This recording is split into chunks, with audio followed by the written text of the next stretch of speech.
Good morning students, my name is Vishal Bansal. हमने अपनी accountancy में नॉन प्रॉफिट ऑर्गेनाइजेशन के रिगार्डिंग आपको लास्ट टाइम एक वीडियो अपलोड की थी, जिसमें मैंने आपको बताया था कि नॉन प्रॉफिट ऑर्गेनाइजेशन क्या होती है, नॉन प्रॉफिट ऑर्गेनाइजेशन में कौन सी डिफरेंट टाइप की टर्म्स होती है जो प्रॉफिट ऑर्गेनाइजेशन में फॉलो नहीं की जाती, और नॉन प्रॉफिट ऑर्गेनाइजेशन में कितने तरह के अकाउंट बनते हैं। 3 तरह के अकाउंट बनते हैं, उनके बारे में आपको इन्फॉर्मेशन दी थी, receipt account, income account and balance sheet account. ठीक है, उनके बारे में आप सीख चुके होंगे। तो आइए आज से स्टार्ट करते हैं कि प्रैक्टिकल क्वेश्चन के रिगार्डिंग। इसके रिगार्डिंग हमारी ये वीडियो है सेकंड। तो आज मैं जो आपको टॉपिक कराने जा रहा हूं वो फंड बेस्ड अकाउंटिंग का टॉपिक कराने जा रहा हूं। अगर आप अपने 2020 का भी जो हमारे पास हुआ है पेपर अकाउंटेंसी का, उसमें भी ये क्वेश्चन 4 नंबर का आया हुआ है, आप देख सकते हैं। फंड बेस्ड अकाउंटिंग होती है मतलब कि एक ऐसी अकाउंटिंग नॉन प्रॉफिट ऑर्गेनाइजेशन के अंदर जिसके अंदर हम किसी स्पेशल फंड के रिलेटेड जो है ट्रांजैक्शन करते हैं। स्पेशल फंड मतलब कि जैसे कि आपने कोई रुपया किसी स्पेसिफिक फंड में ट्रांसफर कर रहे हैं और जिस स्पेसिफिक फंड के लिए ये रुपया रखा गया है वो रुपया वहीं पे यूटिलाइज होगा। जैसे पवेलियन फंड हो गया, जैसे कि बिल्डिंग फंड हो गया, जैसे चाइल्ड एजुकेशन फंड हो गया, जैसे कि स्पोर्ट फंड हो गया, जैसे कि कैपिटल फंड हो गया। मतलब यहाँ पे नाम से स्पष्ट हो, जैसे पवेलियन फंड है, पवेलियन फंड मतलब कि ग्राउंड बनवाना है बच्चों का, उसके लिए रुपए रखे हुए हैं, तो उससे रिलेटेड एक्सपेंस उसी में से डिडक्ट होंगे, उससे रिलेटेड इनकम उसी में ही ऐड होंगी, इनकम एक्सपेंडिचर में नहीं जाएगी। ये जो फंड होता है आपको एक तो मेक श्योर करना है कि जो ये फंड बेस्ड अकाउंटिंग होती है उसमें जो फंड होता है वो आपकी बैलेंस शीट में लायबिलिटी साइड में आता है। उससे रिलेटेड जितनी इनकम होती है वो उस फंड में ही जुड़ती है, इनकम एक्सपेंडिचर में इनकम साइड में नहीं जाती है, और उससे रिलेटेड जितने भी खर्चे होते हैं वो खर्चे भी जो है उसी लायबिलिटी साइड में से घटते हैं। तो आइए क्वेश्चन को देखते हैं, उसके वजह से आपको ज्यादा समझ आएगा। मैंने यहाँ पे कुछ 5 केस लिए हुए हैं फंड बेस्ड अकाउंटिंग के, आपको जो है स्पष्ट करेंगे कि किस तरीके से हमें क्वेश्चन करने हैं। सबसे पहला क्वेश्चन है donation for sport fund. Sport fund के लिए 50,000 रुपए आपको मिले हैं। अगर आपको क्वेश्चन में ये चीज दी हुई है तो सीधा बस एक काम करना, बैलेंस शीट आपके पास फंड बेस्ड अकाउंटिंग है, तो मैंने क्या बोला, फंड किस में आते हैं, बैलेंस शीट में। तो लायबिलिटी साइड में यहां लिख दीजिए स्पोर्ट फंड, और स्पोर्ट फंड में 50,000 रुपए उठा करके डाल दीजिए। आपका केस फर्स्ट कंप्लीट। कोई भी फंड आप देखते हैं फंड किस में जाएगा, बैलेंस शीट लायबिलिटी में। तो केस 1 इज कंप्लीट। केस 2 पे आ जाइए। केस 2 में क्या है कि donation for sport fund 50,000, sport fund के लिए डोनेशन मिला है 50,000 का। 10% स्पोर्ट फंड इन्वेस्टमेंट, आपने ना एक स्पोर्ट फंड इन्वेस्टमेंट किया जिसपे आपको इंटरेस्ट मिलता है कितना, 10% की रेट से, और वो कितने की इन्वेस्टमेंट की है, 1 लाख रुपए की, और आपको इंटरेस्ट मिला है ईयर में कितना, 8,000 रुपए का। तो आइए इस क्वेश्चन को कैसे करेंगे, ऐसा क्वेश्चन आपको बुक में मिल सकता है। तो जो स्पोर्ट फंड है वो तो बैलेंस शीट लायबिलिटी में आ जाएगा।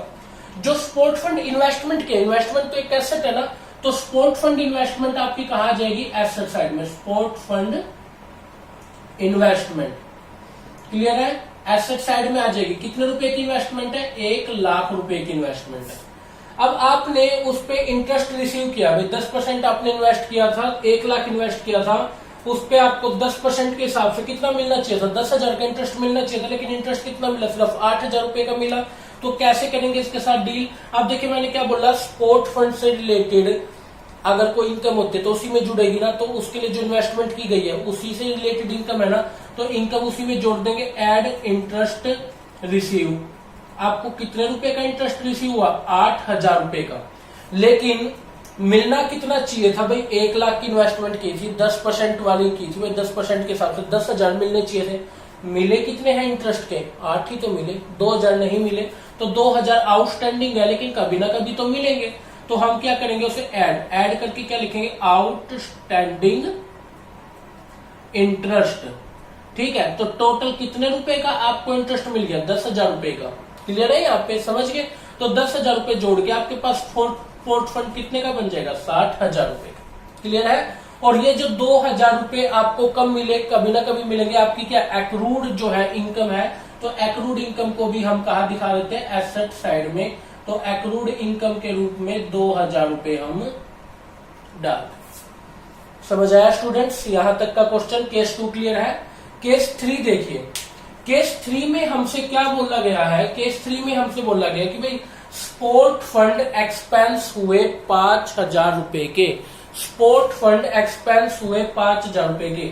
हमारे पास क्वेश्चन में कहीं पे भी स्पोर्ट के लिए कोई फंड नहीं है, तो इन दैट केस अगर ऐसा एक्सपेंस होता है और आपने कोई फंड नहीं बना रखा है तो आप क्लियरली क्या करेंगे, सीधा उसे उठा करके इनकम एक्सपेंडिचर में एक्सपेंस साइड में ले जाएंगे और एक्सपेंस साइड में टू स्पोर्ट फंड एक्सपेंस करके डाल देंगे। कितने रुपए का एक्सपेंस है स्टूडेंट? 5,000 रुपए। समझ आए इतनी चीज? अगर आपने कोई फंड नहीं बना रखा तो उससे रिलेटेड एक्सपेंस इनकम एक्सपेंडिचर में एक्सपेंडिचर साइड में ही चला जाएगा। थर्ड केस क्लियर है। फोर्थ केस पे आ जाइए। फोर्थ केस में क्या, स्पोर्ट फंड है 50,000 रुपए का, स्पोर्ट फंड एक्सपेंस कितना है 5,000 रुपए का।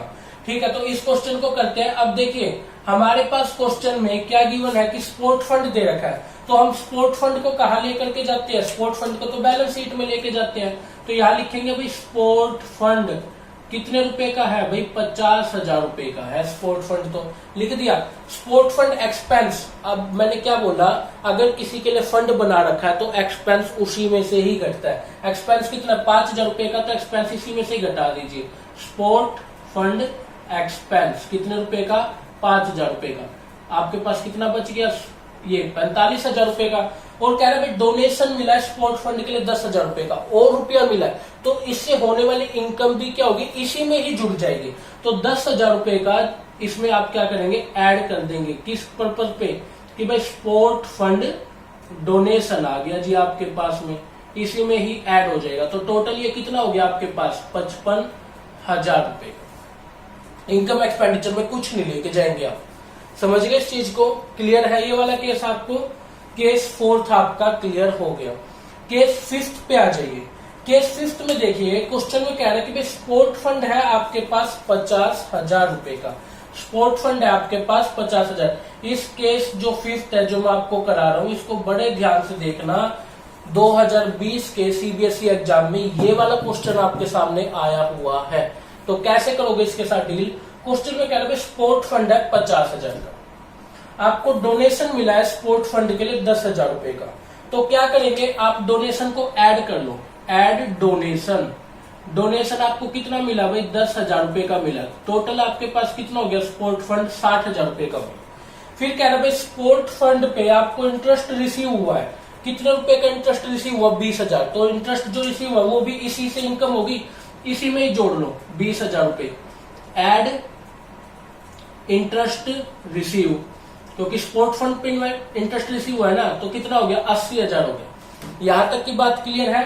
अब देखो आगे क्वेश्चन में क्या बोला, स्पोर्ट फंड एक्सपेंस हो गए 2 लाख। अब मैंने क्या बोला भाई, एक्सपेंस भी किस में से घटते हैं, फंड में से घटते हैं। एक्सपेंस किस में से घटते हैं, फंड में से घटते हैं। लेकिन फंड तो है 80,000 का, सारी इनकम जोड़ के। एक्सपेंस हो गया 2 लाख का। कैसे ट्रांजेक्शन करें, इसकी ट्रांजेक्शन को देखिए। इसके लिए आपको क्या करना पड़ेगा, आप लेस करें एक्सपेंस को। एक्सपेंस 80,000 फंड आपके पास, तो एक्सपेंस भी आप 80,000 के ही घटा दीजिए। आपके पास यहाँ पे लाइबिलिटी साइड में स्पोर्ट फंड 0 का रह जाएगा। समझिए इस चीज को। देखिए एक्सपेंस था 2 लाख का, लेकिन आपके पास 80,000 रुपए थे। मान लीजिए आपके पास में खर्चा हो जाए 2 लाख और आपके बैंक में 80,000, तो बैंक में से पहले पूरे 80,000 काट लीजिए, अपने बैंक को क्या कर दीजिए, 0 कर दीजिए। और अब आपके पास कितने रुपए का खर्चा और बच गया, 1,20,000 रुपए का और खर्चा बच गया ना। तो उस 1,20,000 के लिए क्या करेंगे, आप अपना इनकम एक्सपेंडिचर है आपके पास में, इनकम एंड एक्सपेंडिचर में आप एक्सपेंडिचर साइड में टू स्पोर्ट फंड एक्सपेंस करके 1,20,000 रुपए डाल दीजिए। समझ गए स्टूडेंट? इसको बड़े ध्यान से करना, फिफ्थ केस आपके पास बहुत इंपॉर्टेंट है। ठीक है, क्लियर है स्टूडेंट? आ गया होगा आपको समझ में? ठीक है, समझ आ गया होगा स्टूडेंट्स आपको। तो किस तरीके से फंड बेस्ड अकाउंटिंग के क्वेश्चन करने हैं। आइए अब एक और इम्पोर्टेंट क्वेश्चन हम डिस्कस करते हैं। वो क्वेश्चन है आपके पास में एंट्रेंस फीस या एडमिशन फीस के रिगार्डिंग। तो ये क्वेश्चन को हम डिस्कस करेंगे। क्वेश्चन में क्या है, सुनिए ध्यान से। एंट्रेंस फीस, एडमिशन फीस दोनों एक ही बात है। और लाइफ मेंबरशिप अलग बात है। लाइफ मेंबरशिप तो एग्जैक्टली कैपिटल नेचर की इनकम है, वो तो आपकी बैलेंस शीट में लायबिलिटी साइड में आएगी ही आएगी। लेकिन एंट्रेंस फीस या एडमिशन फीस को लेकर के बच्चों में डाउट रहता है, ये क्वेश्चन गलत होने के चांस कई बार हो जाते हैं। लेकिन मैं आपको बता दूं, एंट्रेंस फीस और एडमिशन फीस को हमें कुछ ना कह रखा हो तो रिवेन्यू नेचर की इनकम मानते हुए इनकम एक्सपेंडिचर में इनकम साइड में दिखाना है। क्वेश्चन कैसे करेंगे उसको ध्यान से देखिए। क्वेश्चन में कहा हुआ कि एंट्रेंस फीस रिसीव हुई है 20,000 रुपए की, और कुछ नहीं कह रखा। एंट्रेंस फीस या एडमिशन फीस रिसीव हुई है, तो इन दैट केस मैंने आपको क्या बोला कि एंट्रेंस फीस या एडमिशन फीस के बारे में बोले और कुछ ना कहे, तो आप यहां लिखिए बाय एंट्रेंस फीस कितने रुपए की रिसीव हुई है, 20,000 रुपए की रिसीव हुई है। तो 20,000 रुपए आप उठा करके डाल दीजिए अपना इनकम एक्सपेंडिचर में इनकम साइड। फिर कह रहे दूसरा केस सुनिए, एंट्रेंस फीस 20,000 रुपए रिसीव हुई है और उसे रिवेन्यू नेचर का ट्रीट करना है।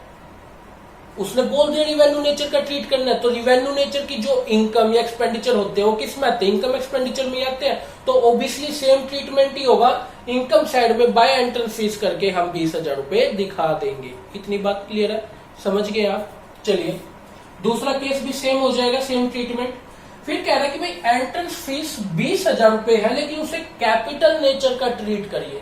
किस नेचर का ट्रीट करना है, कैपिटल नेचर का। और मैंने आपको क्या बोला, कैपिटल नेचर की जो चीजें आती है वो किस में आती है, बैलेंस शीट में आती है, एसेट या लायबिलिटी में। अगर कैपिटल नेचर की रिसिप्ट है तो बैलेंस शीट लायबिलिटी साइड में, और कैपिटल नेचर का एक्सपेंडिचर है तो बैलेंस शीट एसेट साइड में।